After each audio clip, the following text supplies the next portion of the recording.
Olá, pessoal, tudo bem? Sejam todos muito bem-vindos ao Anota Aí de segunda-feira, nossa aula de segunda-feira e o tema de hoje, como definir o que vender no mercado de festas. Como eu estava falando, pode parecer óbvio, né? A gente fala, mas o que vender no mercado de festas? Vamos vender festas. Mas, na verdade, a gente precisa se aprofundar um pouco mais nessa questão, porque não é simplesmente vender festas. A gente precisa analisar algumas questões. Eu trouxe 6 questões aqui que eu acho fundamentais para que você possa analisar no seu negócio e definir de fato o que você vai vender. Porque quando a gente pensa em venda de festas, muita gente imagina a estrutura da festa. Ah, não, vou vender festa, eu vi não sei quem que tá fazendo e vou fazer a mesma coisa, vou fazer parecido, e não é assim. A gente precisa entrar em alguns detalhes que muitas vezes passam despercebidos pela grande maioria do mercado. Pessoal do Face, pode me dizer se estão me ouvindo bem? Que eu estou de fone e eu queria só saber se vocês estão me vendo e me ouvindo bem. Coloca aí para mim, tá bom? Bom, gente, vamos lá. Primeira coisa que eu tenho para falar para vocês, né? Quando a gente fala de vender no mercado de festas, existe uma certa resistência. E, na verdade, todas as vezes que a gente monta um negócio, a gente precisa entender que a venda é parte fundamental do nosso negócio. Muitas pessoas entram no mercado de festas movidas pela paixão, pelo amor. Fez a festa do filho e curtiu, aí decidiu entrar no mercado. Isso é muito comum, né? A história mais comum que eu vejo por aí é essa: a pessoa que se apaixona pelo mercado de festas e aí decide entrar no mercado. E qual é a primeira coisa que essa pessoa faz? Ela vai lá, ela pesquisa acervo, ela pesquisa decoradores de referência, ela segue um monte de gente, ela tem um banco de imagens maravilhoso e ela está ávida por fazer festas. Mas a grande questão é que ela simplesmente não foca onde? Na venda. Ela foca no que ela acha que é legal e esquece que ela só vai fazer o que é legal quando ela conseguir vender. Isso aconteceu comigo. Eu comecei de uma forma intuitiva e eu queria fazer festas. Até que eu descobri que eu só faria festas, eu só conseguiria fazer aquilo que eu achava legal se eu conseguisse clientes, se eu conseguisse vender aquilo que eu estava dispondo no mercado. Caso contrário, eu não ia conseguir fazer nada. E esse é o grande ponto que a gente precisa falar. Todo decorador precisa focar a sua energia em vender e não simplesmente em se especializar em montagem de mesa, em ser especialista em combinação de cores. Tudo isso é importante, tudo isso faz parte do nosso trabalho, mas essa não pode ser a nossa prioridade. A prioridade tem que ser sempre vender. E aí vem um ponto que muita gente fala: tá bom, Tati, mas eu vou vender o quê? E aí, às vezes eu pergunto, né? Eu falo assim: ah, tá bom, você quer vender o quê? Aí a pessoa fala: ah, eu quero vender festa. E eu falo: mas vender festas é extremamente genérico. Vender festas é o quê? Vamos supor que eu seja leiga, que eu seja uma mãe de primeira viagem, e eu chego para você e pergunto: ah, você vende o quê? E você me diz: eu vendo festa. A minha reação provavelmente vai ser: tá, e... Porque a gente precisa saber que festas é muito mais do que aquilo que a gente imagina. E existe um comportamento no mercado de festas que eu acho muito interessante. Quem sabe, quem entende daquilo que vende, normalmente tem uma dificuldade enorme de entender que o outro não sabe o que ele faz. Sabe? Vocês já ouviram essa história, né? Isso acontece muito. A pessoa é especialista em alguma coisa e aí ela vai falar sobre aquela coisa e ela acha que todo mundo sabe o que ela faz. E não sabe. Esses dias aconteceu uma coisa bem interessante. A minha prima, ela é dentista. E a gente se encontrou e ela falou: tá, vamos ver aí o meu Instagram para ver o que você acha do meu Instagram. E aí a Fê colocou um monte de informações técnicas, que ela era isso, aquilo, aquilo outro. Eu falei: Fê, o seu perfil é para quem? É para clientes ou é para profissionais? Não, é para clientes. Eu falei: então você muda todo o seu perfil.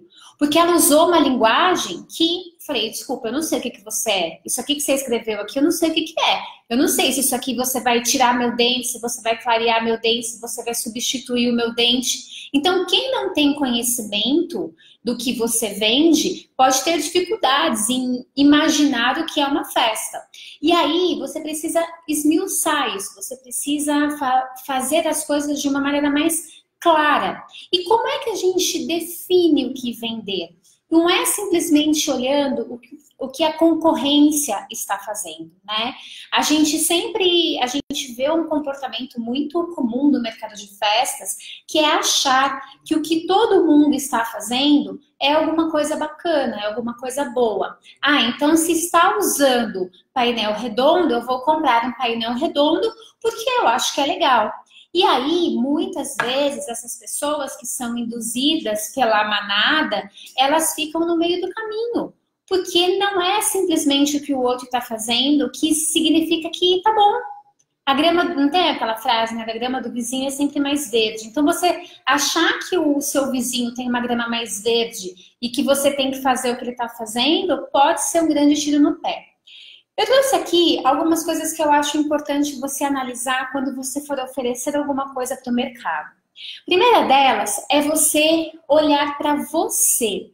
Antes da gente falar de mercado, de festa, de tudo mais, eu acho importante a gente falar da gente. O que a gente gosta de fazer. Porque isso tem uma influência enorme nas nossas decisões e nas nossas escolhas. Quando a gente é mais novo, e eu já contei isso algumas vezes, eu fiz direito, eu sou advogada de formação. E aí, eu achei que estava tudo certo. Quando eu fui assinalar o xizinho lá do vestibular, eu assinalei direito porque, sei lá, eu não sei exatamente por que eu assinalei, mas eu assinalei, achei que aquilo fosse ser bacana para mim. Só que quando eu fiz aquela escolha daquela profissão, eu não olhei para mim, eu não olhei para as coisas que eu gostava.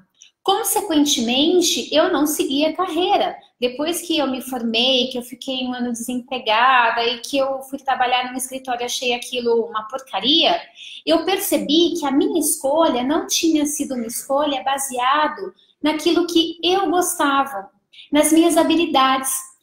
Por isso que eu falo que quando você vai criar uma empresa, quando você vai vender um produto ou serviço, você precisa olhar para as coisas que você gosta. E principalmente para as suas habilidades. Quando você olha para as suas habilidades, isso faz com que você possa descobrir coisas que você nem imagina. Então, eu conheço profissionais no mercado de festas que começaram, por exemplo, com locação. E, de repente, vocês descobriram fazendo lembranças. Por quê? Porque tem uma habilidade manual enorme e gostam daquilo. Então, quando você vai definir o que você vai vender, você precisa olhar para você. Porque, afinal de contas, a gente passa a maior parte da nossa vida trabalhando. Então, a gente precisa escolher alguma coisa que faça com que a nossa vida seja mais leve. Porque problemas vão aparecer, a jornada empreendedora não é fácil. E quando a gente escolhe alguma coisa que tem a ver com a gente, isso tende a ficar mais leve. Não mais fácil, mas mais leve. Então, a primeira coisa que eu tenho para falar para vocês é vocês olharem para as habilidades que vocês têm, aquilo que vocês gostam. O segundo ponto, ainda falando de si mesmo, é você olhar para as suas prioridades. E aconteceu uma história muito interessante num curso presencial que eu dei há muitos anos atrás. Quando eu comecei a dar aulas, eu comecei a dar aula em 2010. E deve ter sido pelo ano de 2014, por aí. Eu tinha um espaço, 2012 eu já tinha um espaço. Mas em 2014 eu tinha um curso, que era um curso de 3 dias, onde eu ensinava o passo a passo para a pessoa montar uma empresa. E existia num dos dias, um módulo onde eu ensinava a fazer itens personalizados. E era super bacana, não sei se tem alguém aí dessa época, se tiver, me fala, mas foi super bacana, a gente tinha turmas bem reduzidas, e aí uma das alunas arrasou, os 3 dias, foi super bacana, e ela falou pra mim no final, ela esperou todo mundo ir embora, ela falou que queria conversar com você, Tati. Eu falei, tudo bem. E aí, ela falou, Tati, eu queria te agradecer por tudo que você proporcionou para a gente nesses dias, foi incrível. Eu realmente gosto muito de decoração, mas eu não vou seguir na carreira de decoradora, isso está muito claro para mim. E eu fiquei, gente, como assim? Eu achei que eu tivesse feito alguma coisa errada. E ela falou, Tati, a grande questão é que eu tenho um ritual que eu faço durante toda a minha vida. A família dela tinha uma casa na praia e todos os finais de semana eles se reuniam nessa casa de praia. E ela falou que aquilo para ela era muito importante, muito importante. E ela falou que quando ela começou a pensar em ser decoradora, ela esqueceu, ou não se lembrou, ou não sabia, de que você trabalhar com decoração, por mais que você tenha equipe, por mais que você tenha gerente, por mais que você tenha tudo isso, os seus finais de semana vão ser mais restritos. E aí ela chegou à conclusão de que aquilo não seria bom para a vida dela. Ela falou, não, Tati, eu vou ter problema com a minha família, vou ter problema com o meu marido, os meus filhos são pequenos, então eu realmente não quero ser decoradora. Provavelmente eu vou trabalhar com um outro segmento, como o segmento de papelaria, que eu me descobri fazendo esses itens e que não demanda os meus finais de semana. E eu achei incrível essa percepção. Por quê? Porque a pessoa ela tem consciência das coisas que ela quer abrir mão e das coisas que ela não quer abrir mão. Quando você escolhe ser decorador, você está abrindo mão da sua vida social. Isso não tem jeito. Durante muitos e muitos anos, eu deixei de frequentar festas de todo mundo, de amigos, de familiares, de vizinhos. Por quê? Porque eu estava trabalhando. Então, quando a gente escolhe alguma coisa para vender, a gente precisa olhar para as nossas prioridades. Isso vai deixar minha vida mais feliz? Ou isso vai deixar minha vida mais triste? Porque o mercado de festas ele é muito grande. Quando a gente fala de mercado de festas, eu não estou falando exclusivamente de decoração, mas existem vários nichos e segmentos dentro do mercado de festas. Então, o ideal é que você veja alguma coisa que se encaixe com as suas habilidades e que se encaixe com as suas prioridades, porque a chance de você conseguir deslanchar é muito maior, porque vai estar tudo interligado. E quando a gente faz essa entrelaça esses dois pontos, com certeza a gente consegue seguir adiante com mais leveza, com mais tranquilidade. Então esse é o primeiro ponto, a gente olhar para si. E como eu falei, eu digo isso por experiência própria. Quando eu escolhi minha primeira profissão, eu não olhei para as minhas habilidades. Se eu tivesse olhado, provavelmente eu não teria feito direito. Há pouco tempo atrás, sei lá, 1 ano e meio, 2 anos atrás, eu fiz um treinamento de inteligência emocional. E esse treinamento me fez refletir sobre muitas coisas, muitas decisões que eu tomei durante a minha vida. E uma delas foi em relação à profissão. E eu me lembrei que quando eu era pequena, todas as minhas bonecas ganhavam lembrancinha. Eu fazia lembrança de papel, entregava para todo mundo que ia na minha casa, é da minha boneca, da minha boneca. Eu fazia casamento da Barbie. Eu nem me preocupava com a Barbie entrando na igreja e o Ken chegando no carro rosa, nada disso. Eu me preocupava com a preparação, eu fazia até bolo de casamento. Então, olha só, se eu tivesse talvez me lembrado disso, olhado para esse tipo de comportamento que eu tinha na infância, provavelmente eu não teria escolhido direito. Então, fica a dica aí para vocês. O segundo ponto é a gente analisar subnichos. Porque a gente vê uma saturação muito grande da mesma coisa. Então, por exemplo, todo mundo quer ser decoradora de festa. Tem algum problema nisso? Não. Existem algumas questões aí que depois eu vou falar lá no final, mas a grande questão é que existe o mercado dos subnichos. E foi por conta de um subnicho que a Decorando Emoções se tornou uma empresa conhecida no mercado. Porque eu não fazia aniversários infantis, eu trabalhava com o que eu chamo de linha baby. O que é a linha baby? Eu trabalhava com batizado, eu trabalhava com chá de bebê, eu trabalhava com maternidade, eu trabalhava com aniversário de 1 ano. Basicamente, eram esses 4 tipos de festa que eu fazia. E qual era a vantagem disso? A vantagem é que quanto mais subnichado você deixa o seu negócio, mais as pessoas tendem a se identificar com aquilo. Então, eu fiz inúmeras festas para as mesmas famílias. Então, a mãe fazia o chá, depois ela fazia maternidade, ela fazia o batizado, ela fazia aniversário de 1 ano. Isso é um subnicho.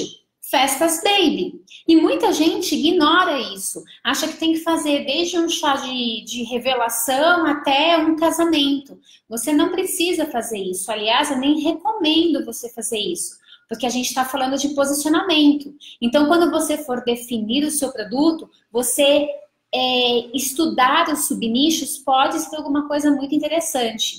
Outro produto que nós criamos lá em 2006 foi o cenário maternidade. O que aconteceu? Como é que surgiu essa ideia do cenário maternidade?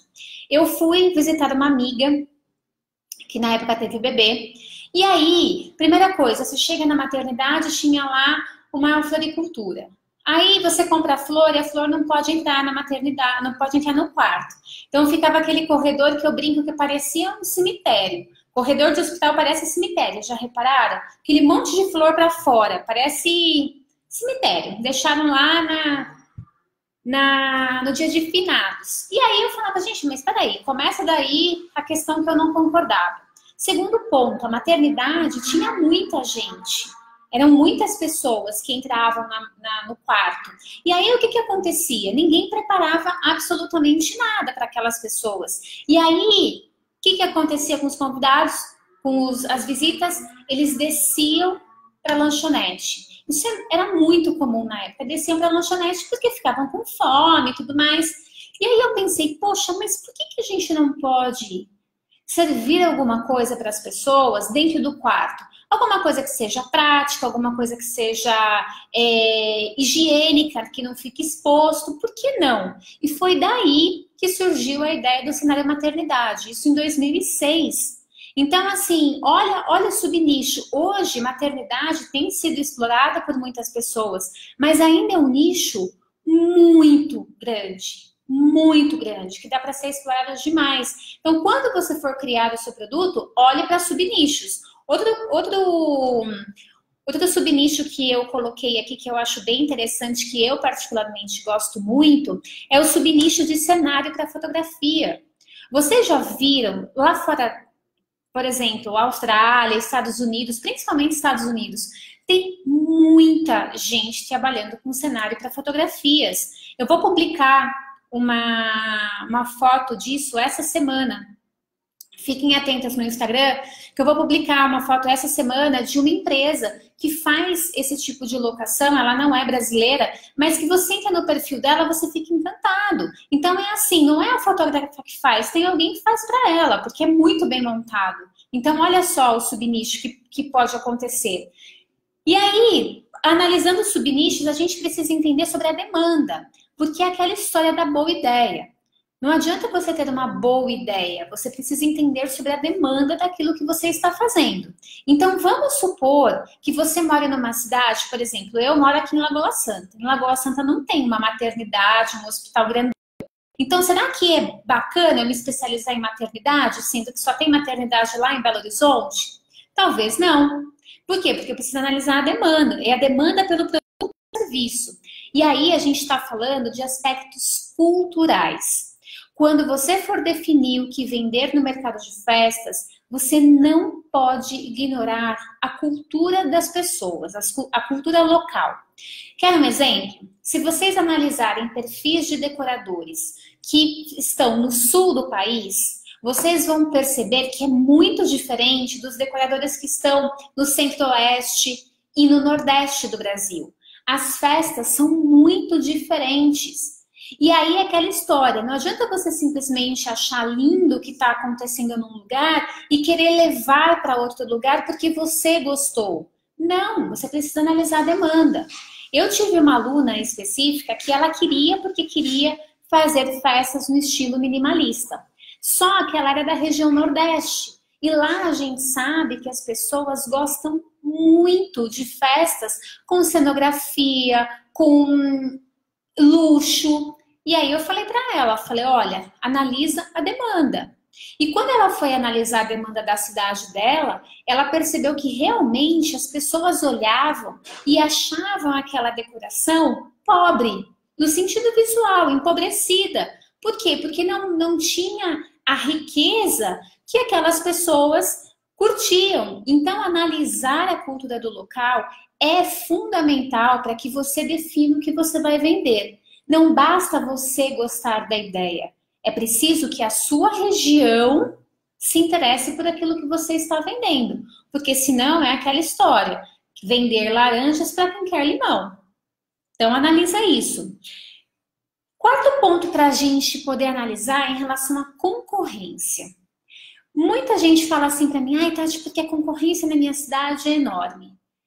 Será que é enorme mesmo? Ou será que é você que está focando nisso? Eu li um livro, foi ontem, acho que foi ontem, anteontem, no sábado, eu estava lendo algum trecho de livro que dizia exatamente isso. A pessoa, ou eu estava ouvindo um podcast, acho que é um podcast, que existe uma história assim, quando a mulher engravida, ela sai na rua e ela acha que todo mundo que está ao redor dela está grávida. Quando na verdade não é isso, é o foco dela que está naquilo. Muitas vezes os decoradores acham que estão com muita concorrência simplesmente porque o foco deles está naquilo. Mesma coisa quando você compra um carro, ou que você pensa em comprar um carro. Você sai na rua, você tem a impressão de que todo mundo resolveu comprar o mesmo carro. Mas na verdade é o seu olhar que está para isso. E tem uma observação importante. Todo o mercado é concorrido, todo o mercado tem muita concorrência. O mercado de festas ainda é um mercado que tem menos concorrência do que a grande maioria do mercado. Quer um exemplo? Pet shop, salão de cabeleireiro. Poxa, quantos salões de cabeleireiro não existem em cada bairro, em cada cidade? Muitos. Então tem que tomar um pouco de cuidado de não ficar achando que, nossa, o mercado de festas tem muita concorrência. Não, na verdade é você que está com foco nisso. E aí tem uma questão importante. Quando você vai definir o que você vai vender, é importante que você olhe para o que o seu concorrente oferece. Você precisa saber o que tem na região. E você precisa, de uma certa forma, tentar entender o porquê daquilo. Eu estava conversando com uma aluna minha semana passada e a gente estava falando exatamente sobre isso.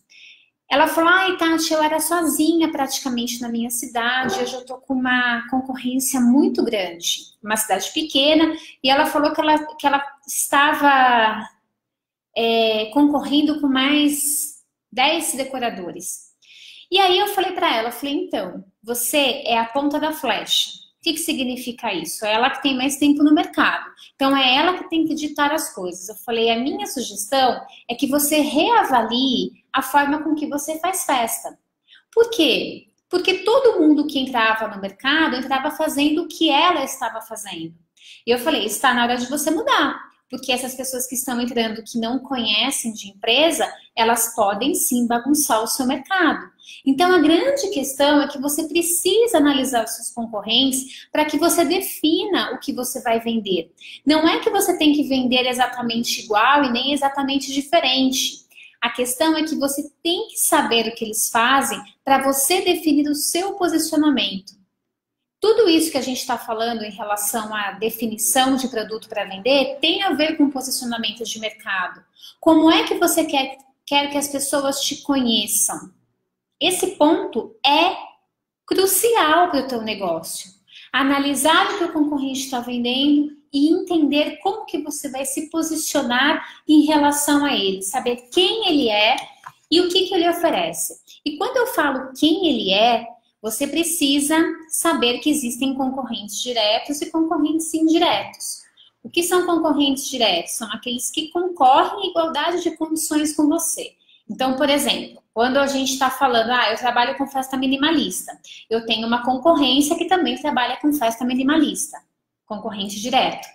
Poxa, mas eu estou percebendo que na minha cidade, as mães estão deixando de fazer festa, elas estão levando o filho delas no parque aquático. Poxa, o parque aquático está tomando o meu lugar, então é um concorrente indireto. Você precisa saber sobre isso para que você possa definir um produto que realmente chame a atenção do seu cliente, que não seja um produto mais um no mercado. Porque se for mais um no mercado, a chance de você ter sucesso é mínima, ok?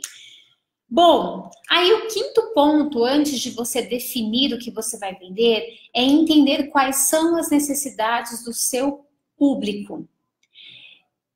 É muito, muito, muito, muito, muito comum a pessoa simplesmente se lançar no mercado e não fazer uma pesquisa sobre quem é o seu público.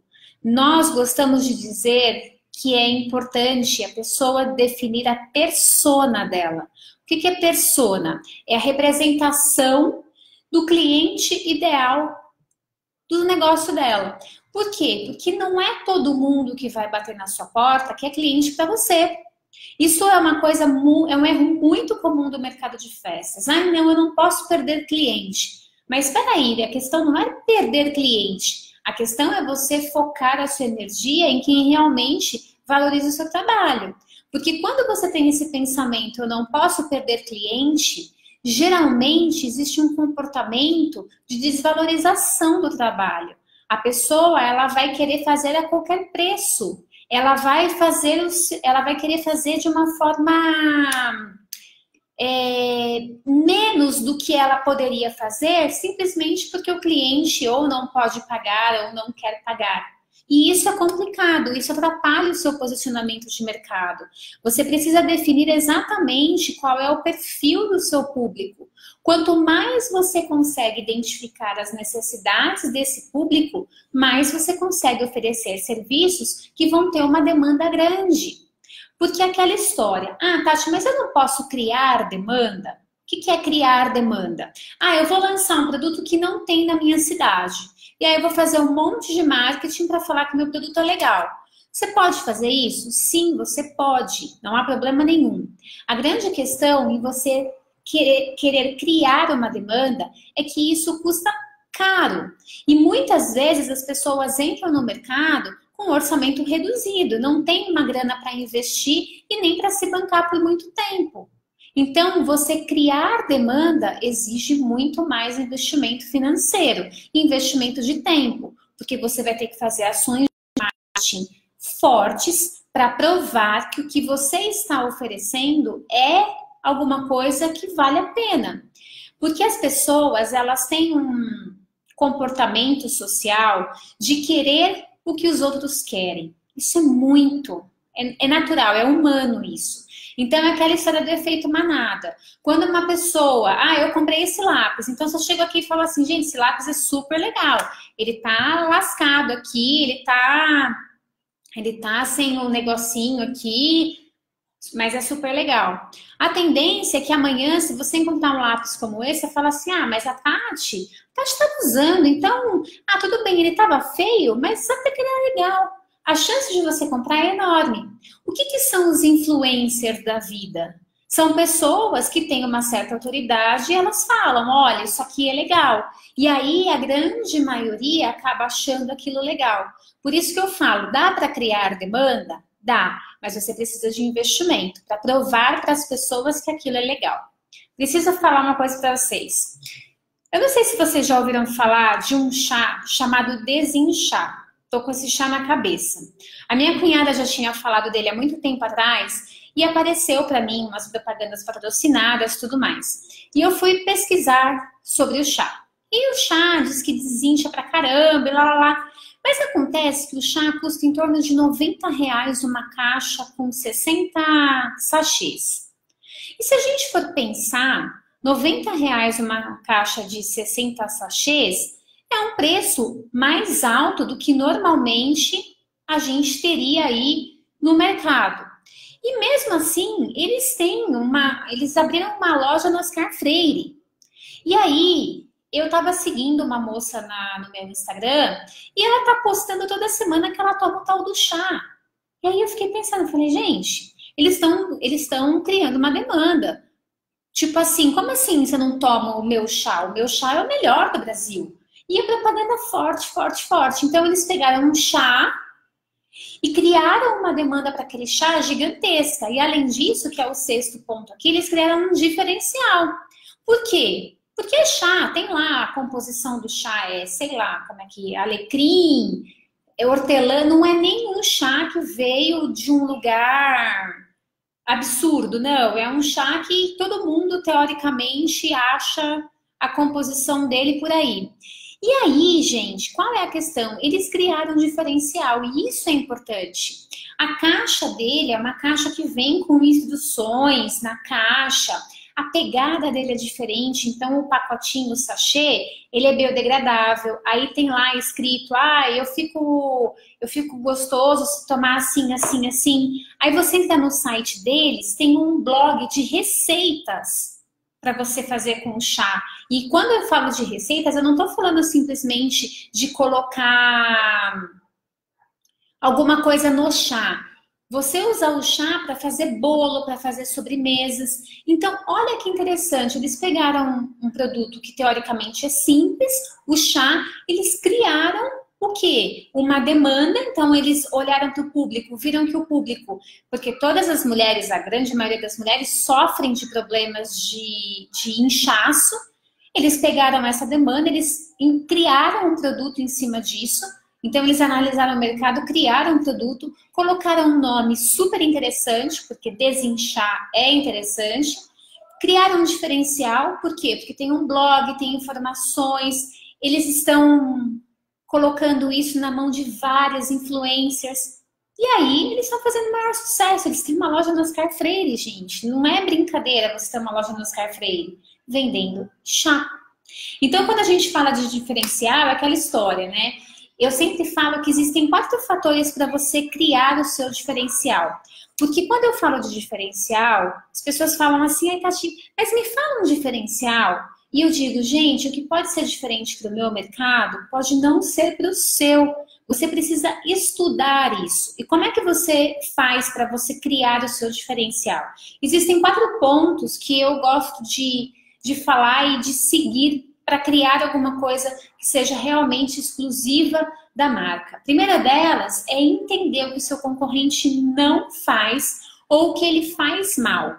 Então, quando você está analisando o concorrente lá atrás, você tem que saber quais são os pontos fracos do seu concorrente e é aí que você tem que atacar. Poxa, se o seu concorrente tem uma qualidade média, pode ser uma brecha para você. Se o seu concorrente faz um atendimento mais ou menos, pode ser bom para você. Se o seu concorrente cobra muito mais barato, pode ser bom para você, porque você pode se posicionar acima dele. Então, você tem que analisar o que ele não faz ou o que ele faz mal para que você crie o seu diferencial. Além disso, o que o seu cliente de fato quer. E quando eu falo que o seu cliente quer, não estou falando de você achar o que o seu cliente quer. É você realmente saber que ele quer, perguntar. E eu digo isso porque eu já achei um monte de coisas, um monte de momentos da minha vida como decoradora e como dona de empresa. E aí, muitas vezes eu falo, não, mas isso aqui, por causa disso, eu acho que é isso. E quando eu fui ver na prática, não era isso que acontecia. Eu estava equivocada. Eu tinha uma percepção errada daquilo que realmente era. Então, nada melhor para a gente saber o que o cliente quer do que perguntar. Ah, Tati, mas eu pergunto mesmo? Sim, você pergunta, você faz uma pesquisa de mercado com ele. Todo cliente que passa pela sua mão, você precisa ter um feedback dele. Positivo ou negativo, você precisa ter um feedback. São essas informações que fazem você alavancar o seu negócio. Todas as vezes que eu monto uma turma de curso, seja do Precifique, do Plano 10, do Trends ou do Persone, eu sempre faço pesquisas. Eu quero entender o porquê que as pessoas quiseram comprar o meu produto, quais são os problemas que elas têm, o que elas já olharam no mercado e não gostaram, o que elas gostaram, o que elas se interessam. Porque se eu não faço essa pergunta, como é que eu vou direcionar o meu produto para elas? Não vou conseguir. Por isso é tão importante que você analise com critério o que o seu cliente realmente quer. O terceiro ponto é que você não pode simplesmente vender coisas. Hoje eu estava conversando com uma seguidora minha e aí eu fiz uma pergunta num grupo, aí ela me respondeu, ela falou, Tati, eu queria que você analisasse meu Instagram. Aí eu falei, tá, mas qual é o problema do seu Instagram? O que te incomoda no teu Instagram? Ah, as pessoas não conseguem fechar a festa comigo. Não fecham, falam que meu produto é caro. Aí ela acabou me mandando o orçamento dela. Bom, primeira coisa, eu falei para ela, como é que você formou o preço? Ah, formei o preço baseado nisso, nisso, nisso. Falei, tá, ok. Aí, quando ela me mandou a descrição do que ela vendia, eu falei assim, você percebe que você só vende coisas? Então, tava lá que ela ia fazer o projeto com as peças de decoração, montagem, desmontagem e frete. O que mais que tinha lá? Uma guirlanda de balões e acho que era só.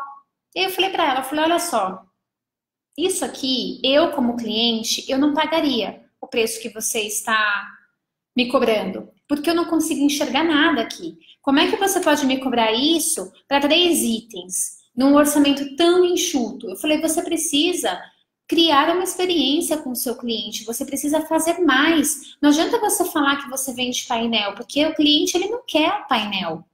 Quando você entende isso, você começa a criar estratégias dentro da sua empresa de diferenciação. Então, ela mandou um orçamento que a grande maioria manda. E aí, a mãe vai receber 10 iguais ao orçamento dela. E qual a chance dela fechar? Baixa. Por quê? Porque o preço dela estava alto. Provavelmente, ela não formou o preço corretamente. Porque o preço dela, na minha opinião, estava inflacionado. Eu até comentei com ela, falei, cuidado, porque eu acho que existe uma gordura enorme aí no seu preço e realmente não justifica o preço que você está cobrando para aquilo que você está oferecendo. Porque toda vez que a gente cria um produto, a gente precisa criar um produto onde o cliente fala assim, nossa, mas vai valer super a pena eu comprar isso. Isso aqui vai resolver o problema da minha vida. E ainda estou pagando isso. Agora, se você não cria essa expectativa, se você não cria um produto que gera esse sentimento, essa percepção de valor, você provavelmente vai ter dificuldade de vender. E o quarto ponto do diferencial, da diferenciação, é se colocar no lugar do cliente. Você compraria o que você vende? E é interessante porque eu faço essa pergunta constantemente. E muita gente titubeia. Vocês acreditam? Fala assim, você compraria teu produto? A pessoa não fala, lógico que sim. Ela faz assim, compraria. Gente, não. Não. Se me perguntarem assim, você compraria o Precifique? Eu ia falar, eu vou penhorar até minha mãe para comprar o Precifique. Por quê? Porque eu acredito no meu produto. Eu acredito que o meu produto faz a diferença. Eu acredito que o meu produto gera uma transformação no meu cliente. Então, quando alguém fala sobre o meu produto, eu tenho que falar, não, eu compraria, porque o produto é bom pra caramba. Agora, quando a pessoa, se você perguntar pra mim, eu falar, sim, é bom. Gente, não, né? Então, se coloca no lugar do cliente. Esses são os 4 pontos de diferencial. Você fazer o que o seu concorrente não faz ou que faz mal. Você saber exatamente o que o seu cliente quer. Você criar uma experiência e você se colocar no lugar dele. Quando você faz isso, você cria um diferencial. E a gente já falou várias vezes. Diferencial é um fator determinante para que o preço se torne algo secundário.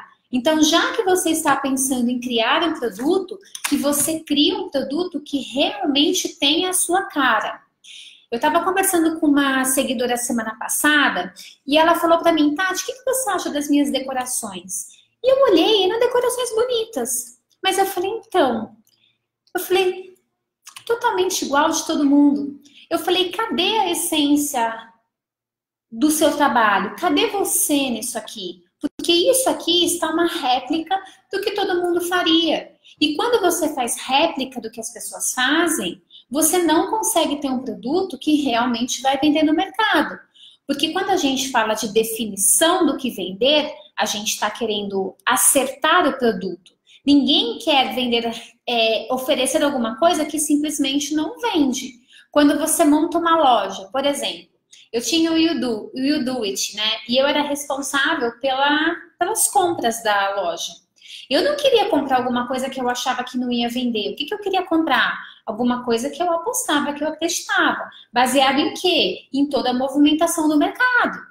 Quando você consegue entender isso, a movimentação do mercado, e você consegue ter um produto que realmente faça a pessoa se apaixonar por ele, você consegue vender muito mais. Então, esse é o grande ponto. Você precisa analisar se realmente aquilo que você está oferecendo é aquilo que vai fazer com que sua empresa siga em frente. Cuidado com o ego, muito cuidado. Eu vejo muitos decoradores entrando no mercado de festas querendo fazer simplesmente aquilo que eles acham legal. Ah, não, mas eu acho legal, eu vou nessa até o final, porque... Tá, mas e aí? Toda empresa precisa o quê? Vender. E quando a gente fala em vender, a gente está falando de manter o nosso negócio. Porque sem venda, você não vai fazer o que você gosta, que é fazer projeto, decoração, pantone, painel, balão, nada disso. Então, prestem atenção no comportamento que vocês estão tendo dentro do negócio de vocês, para saber se ele está sendo condizente com aquilo que o mercado lá fora está querendo. Para que você não dê um tiro no pé, não jogue o dinheiro fora. Muitos decoradores me procuram porque compraram, por exemplo, muito acervo. Uma vez eu atendi uma moça em consultoria e ela falou para mim, Tati, eu gastei 30 mil reais de acervo. Eu falei, aonde está o seu acervo? Ah, o meu acervo está naquelas... Ah, eu esqueci o nome, gente. Aqueles lugares que a gente guarda coisas que você paga mensalmente. Sabe o que é, né? Nos grandes centros tem. São Paulo tem muito isso. Virou moda lá em São Paulo. São galpões onde você guarda as coisas. Eu falei, tá, então tá tudo lá guardado. Você tem um custo mensal para armazenar esse material. Você não usa, você esquece o que você tem e tá lá. Eu falei, vende tudo. Como assim, Tati, vende tudo? Eu falei, venda tudo. Você não tá percebendo que você tá perdendo dinheiro? Porque você começou comprando sem definir o que você quer vender. Por que você comprou um monte de imóveis morando em São Paulo? Falei, porque mobiliário é um custo enorme para o decorador. A pessoa não começou a fazer festa, comprou um monte de mobiliário, não tem lugar para armazenagem, não sabe o que ela vai vender, achou que ela fosse vender festa. Falei, vende tudo. Não tem como você sobreviver com 30 mil reais em estoque. É melhor você vender tudo, pegar esses 15 mil e começar de novo, do que você simplesmente ficar alimentando alguma coisa que não vai para frente. Definição de produto é um elemento fundamental para o negócio dar certo. Se você não sabe exatamente o que você vai vender, você provavelmente vai patinar, ok? Gente, perguntas? Gostaram da aula? Quem gostou, coloca aí hashtag gostei, hashtag amei, caderno da Tati, cadê? Gostaram da aula? Alguém tem perguntas? Alguém tem perguntas? Quem gostou da aula, coloca aí, gente, uma hashtag, um coração, uma curtida. Vamos lá, vamos colaborar aqui com a aula. Gostaram ou não gostaram? Coloca aí que eu quero saber. Alguém tem alguma pergunta a respeito do tema da aula de hoje? Lembrando que as perguntas são sempre voltadas para o tema da aula, ok? Na quarta-feira, toda quarta-feira, 3 da tarde, a gente tem sessão de perguntas e respostas, que é o nosso raio-x. Lá vocês podem fazer a pergunta que vocês quiserem, mas aqui a gente se limita ao tema da aula. Gostaram? Gostaram? Gostaram? Oi, Andressa. Andressa tá aí. Gostaram? Sim, sim, sim. Obrigada, obrigada. Alguém tem alguma pergunta, gente, sobre a aula de hoje? Sim ou não? Obrigada, gente. Obrigada, obrigada, obrigada. Luciana, não tem problema, tá? A gente vai subir a aula amanhã para o YouTube. Aliás, gente, lá no YouTube, de novo, assine nosso canal do YouTube. Tem muita coisa, muita coisa, muita coisa bacana lá no YouTube. A gente tem mais de 60 horas de aulas gravadas. Então, assim, conteúdo gratuito é o que não falta no nosso YouTube. Então, segue nosso canal, né, gente? Ajuda a gente, ajuda, vamos ajudar. Vamos colocar lá, vamos seguir lá em cima, clica lá no sininho, começa a seguir lá, porque sempre que subir um vídeo novo vocês vão saber, tá? Como achar um cliente que condiz com o que eu quero vender? Elis, boa pergunta. Nós temos um curso chamado Persone. Da onde que surgiu a ideia? Justamente de dúvidas como a sua. Como é que eu acho um cliente que quer aquilo que eu quero? A grande questão é que a gente fala que é igual aquele slogan da Tostine. Vocês lembram? Quem é mais velho vai lembrar. Vende mais porque é fresquinho ou é fresquinho porque vende mais. Lembra disso? Quem nasceu primeiro, o ovo ou a galinha? A grande questão é que muitas vezes As pessoas, elas impõem alguma coisa e elas querem achar o público que quer aquilo que elas querem vender. Mas, na verdade, esse talvez não seja o melhor caminho. O melhor caminho seja você descobrir as necessidades do seu mercado, você criar um produto para aquelas necessidades, e aí, ao longo do tempo, você vai introduzindo novos produtos, você vai sentindo o seu mercado, para que você possa entrar no mercado com vendas. Porque muitas vezes, quando você não vende alguma coisa que o seu cliente quer, você vai demorar meses para vender. Meses para vender, isso pode ser um problema. Eu não estou falando para entrar com qualquer coisa, não é isso. Eu estou falando que você faz uma pesquisa, analisa o que o seu mercado necessita, o que o seu mercado quer, cria um produto para aquilo, e isso não necessariamente tem a ver com fazer igual ao concorrente, muito pelo contrário, porque normalmente os concorrentes não sabem o que o cliente quer, eles não fazem pesquisa de mercado, e aí você desenvolve um outro produto. Porque é o que eu falei, se você quiser inovar, você pode, mas isso demanda mais tempo e mais dinheiro, ok? Deixa eu ver aqui. Tati, como fazer essa pesquisa de clientes, saber o que eles querem? Lá, Festes. A gente tem dentro do Persone todo um roteiro de pesquisa. Porque você precisa, na verdade, descobrir quem é a sua persona. Muito se falava em público-alvo antigamente, só que público-alvo é muito amplo. A gente precisa pensar em algo mais direcionado. A gente precisa saber muito mais do que simplesmente onde ele mora, quanto ele ganha. Isso não é mais suficiente para você ter um produto que faça com que ele se um produto encantador para o seu cliente. Você precisa saber mais. Por isso que é importante a definição da persona. Então, dentro do persona, a gente tem um passo a passo de como você faz essa pesquisa de mercado, porque eu acho muito importante essa pesquisa de mercado. Quem quiser saber mais sobre esse curso está com as vagas abertas, entra depois lá no perfil no link da bio, que tem todas as informações. Se não achar, manda um direct para mim que depois eu mando, tá bom? Ai, gente, fico tão orgulhosa de vocês. Para mim perguntar diretamente, você compraria isso? Por quanto? Qual a melhor forma de fazer essa pesquisa? A grande questão é que, assim, você pode perguntar diretamente, desde que você tenha uma... Como é que chama? Desde que você tenha uma intimidade com a pessoa, porque ela pode se sentir intimidada com isso, né? Você chegar e falar, você compraria isso? Por quanto você compraria? Pode ser que não seja uma coisa eficiente. Eu acho que quando você fala a respeito de fazer pesquisa, né, de falar por quanto você compraria isso, não, talvez uma pesquisa pessoalmente não seja a melhor forma. Se você colocasse isso, se você mandar uma pesquisa com fotos, tudo direitinho, pode ser. Mas cuidado, tá? Cuidado, porque muitas vezes, quando a gente fala de preço, os clientes, eles não são muito verdadeiros com a gente. Por que eu tô falando isso? Porque ela vai querer criar um novo produto e aí ela vai... Se eu falar que eu compraria por 2.000, ela pode querer vender para mim por 2.000 depois. Então, essa questão, ela normalmente não é muito, sabe, precisa. E é aquela questão, né? Pouco importa quanto o seu cliente pode pagar. Você precisa analisar quais são os seus custos.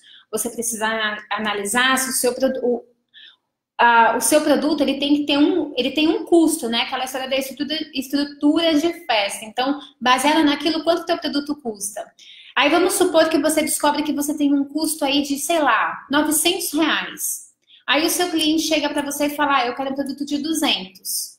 Então, aí você vai ter que mudar todo o seu esquema. Porque realmente fica complicado você ter um produto de 900 de custo e a pessoa querer pagar 200. Você precisa mudar de público, existem vários caminhos a seguir. Você pode mudar de público, você pode ter um produto com preço mais barato. Enfim, existem caminhos aí para você seguir, tá? Tati, sei exatamente o que os clientes querem. Fui a top durante 4 anos, mas minha ajudante começou a fazer festas também. Ela começou quando mudou de festa para dançar para atuais. Eu não sei como fazer para voltar ao mercado. Lu, é o seguinte... O mercado mudou, né? O mercado mudou. Então, assim, hoje a gente não tem mais grandes sucessos com festa provençal. Então, para você voltar ao mercado, é aquela história. Muitas vezes, principalmente quem tem muitos anos de mercado, é muito difícil a gente dar passos para trás. Por quê? Porque a gente estava confortável no nosso lugar e tudo mais, e de repente a gente descobre que aquele lugar onde a gente estava não existe mais, que a gente precisa fazer uma outra coisa para poder sair dessa. Existe uma frase que eu acho muito interessante, que é uma frase mais ou menos assim: o que te trouxe até aqui não te leva para o próximo lugar. Isso é muito verdadeiro. Então, Lu, você vai ter que começar de novo. Você está no Persona, faça as pesquisas, analisa teu perfil de consumidor. E provavelmente, Lu, você não perdeu essas clientes porque a sua ajudante começou a fazer festa. Provavelmente existe alguma brecha aí no seu caminho que você não está conseguindo perceber. Depois me manda um WhatsApp pra gente que eu converso com você melhor sobre isso, tá bom? Oi, Sandra, tudo bem? A Sandra fez uma observação aqui interessante. Lembra que aconteceu comigo? Eu vendia só decoração, meu público queria festa completa. E quando eu passei a oferecer festa completa, eu passei a vender. Isso é muito comum. Muitas vezes a gente acha uma coisa e aí é outra. Eu tenho uma aluna do Persone que foi muito engraçada. Ela me mandou um texto, gente, gigantesco, assim, não cabia. Um desabafo gigantesco. Ela falou: Tati, eu descobri uma coisa. Meu público não quer o que eu tenho para vender. Eu falei, tá, e aí? E aí que eu não... O que eu faço? Tal. Eu falei, bom, e aí que assim, se eles realmente não querem, porque eles não queriam, ela queria vender festa, e eles queriam alugar peça, coisas totalmente diferentes. Ela tinha uma loja de locação e ela tinha o segmento de decoração. Eu falei pra ela, falei, Tati, meu, vamos pra próxima. Eu falei, o que você vai ficar batendo na tecla da decoração se o seu cliente quer a locação e você tem a locação? Coloque sua energia onde está funcionando. E foi isso que ela fez. Ela estava super feliz. E depois ela me mandou uma mensagem super feliz, dizendo que realmente ela tinha... Aliás, o depoimento dela está lá na página do Persone, dizendo que ela tinha se reencontrado. Então, muitas vezes, as pessoas não sabem o que o cliente quer e estão vendendo o que ele não precisa. E aí fica difícil de vender. Eu gostaria de saber como passar essa experiência, tornar o orçamento mais próximo do cliente, no sentido afetivo. Festa e companhia é o seguinte, para você criar uma conexão, uma experiência, não basta simplesmente você colocar lá no seu orçamento que você vende festas afetivas. Ah, eu vendo festas afetivas. Gente, para a mãe, ela não sabe o que é. É o que eu falei da minha prima. Minha prima fala que ela é uma coisa de dentista, que para mim ela é só dentista. Aquela outra palavra que ela usa, para mim, não significa nada. Então, a grande questão, o que é festa afetiva? Você já parou para se perguntar se a mãe sabe o que é uma festa afetiva? O decorador sabe, mas a mãe provavelmente não faz ideia do que seja afetiva. E aí você fala, afetiva, aquela que remete ao passado. Ela fala, então tá, aquela que eu conseguia fazer?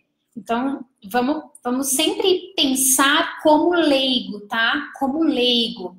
Então é o seguinte, para você criar essa conexão e criar uma experiência, é desde o primeiro contato com o seu cliente até o último. Então a ideia é que você faça uma reunião, que você possa se encontrar com ele, que você mande uma carta de apresentação. Existem N fatores que você pode implementar dentro da sua empresa para criar uma experiência. Mas isso tem que ser baseado nos valores que o seu cliente tem. Uma vez eu descobri, dentro da Decorando Emoções, que o meu cliente ele chegava sem ter de carro. E eu tinha um escritório numa rua super ruim de parar.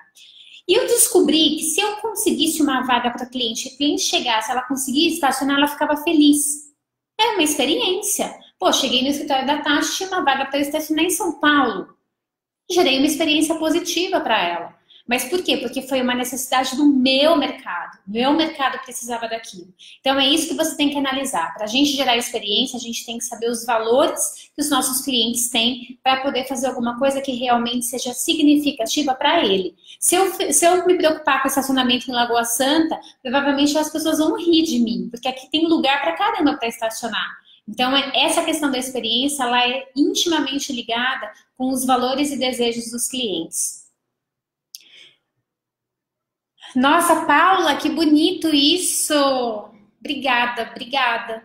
26 anos de mercado de festa. Fico extremamente honrada, Paula, com tanto carinho, tantos elogios. Fico muito feliz. E isso é só o começo, tá, gente? Eu tenho aí como grande propósito mudar o mercado de festas. E eu acredito que a gente só vai mudar o mercado de festas com informação.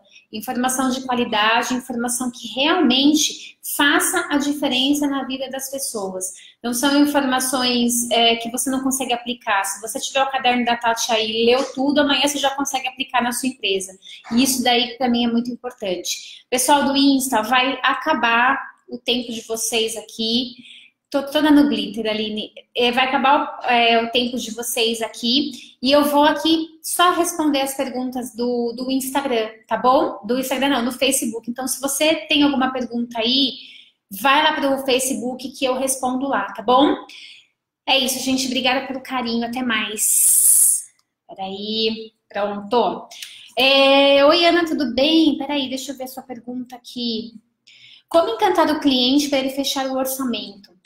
É o que eu falei, né? O encantamento, ele surge do valor que a pessoa dá para alguma coisa que você vai fazer para ela. Quando eu ia fechar o orçamento, eu sempre levava alguma coisa doce. Existe um estudo, isso é muito sério. Eu não vou lembrar onde que eu li, porque eu sou muito péssima para ligar uma coisa na outra.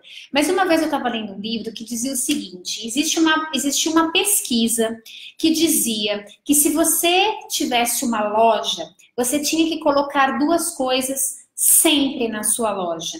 Você tinha que colocar água e você tinha que colocar chocolate meio amargo. Olha que coisa interessante. E aí eles diziam o seguinte, que as pessoas que estão hidratadas, elas tendem a se sentir mais confortáveis e a comprar mais. E o chocolate amargo tem uma substância, sei lá do que ajuda o cérebro a comprar de forma emocional. Então, eles falavam que se você tem uma loja física, você tinha que ter esses dois elementos dentro da loja.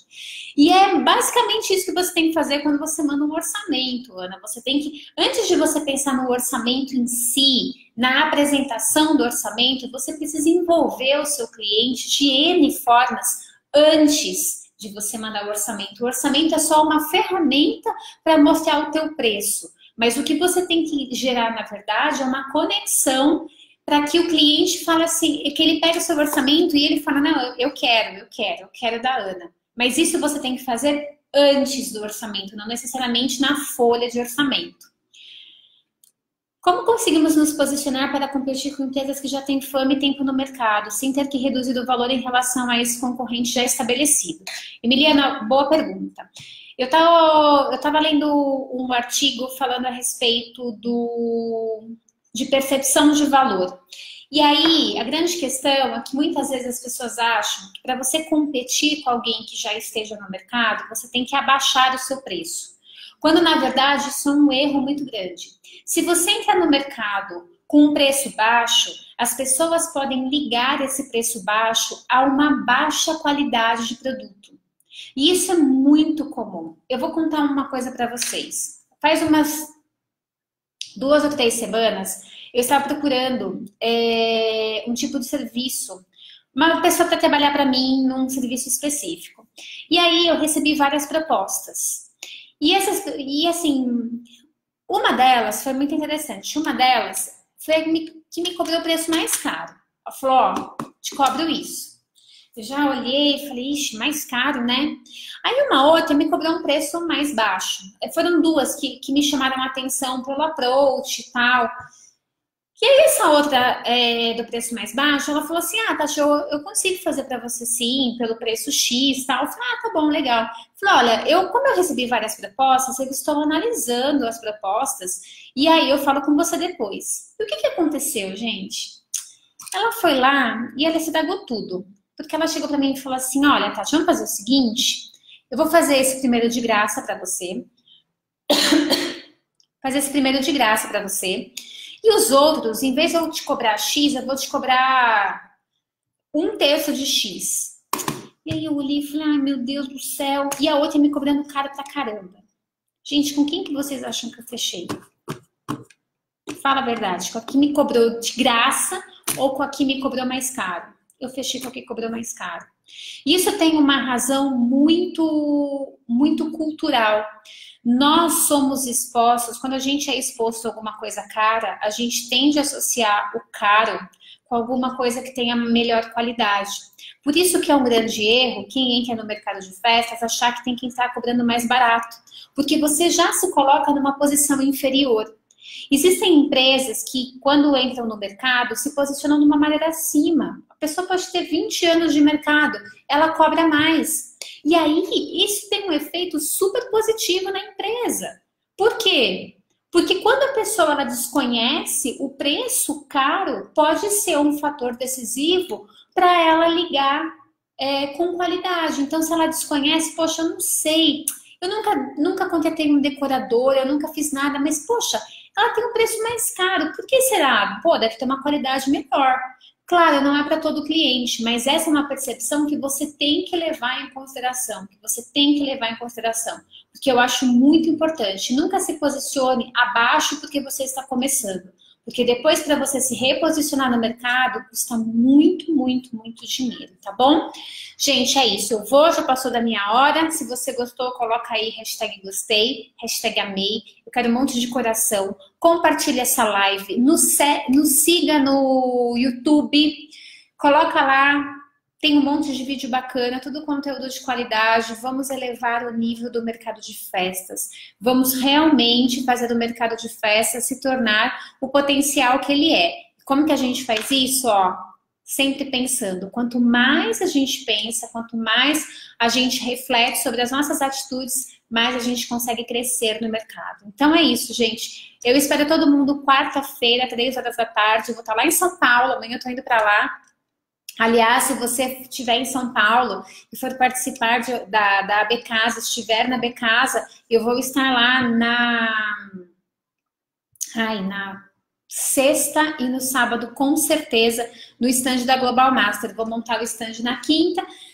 Sexta e sábado eu tô lá pra gente poder bater papo, ok? É isso, gente. Obrigada pra todo mundo. A gente se vê. Até mais. Tchau, tchau.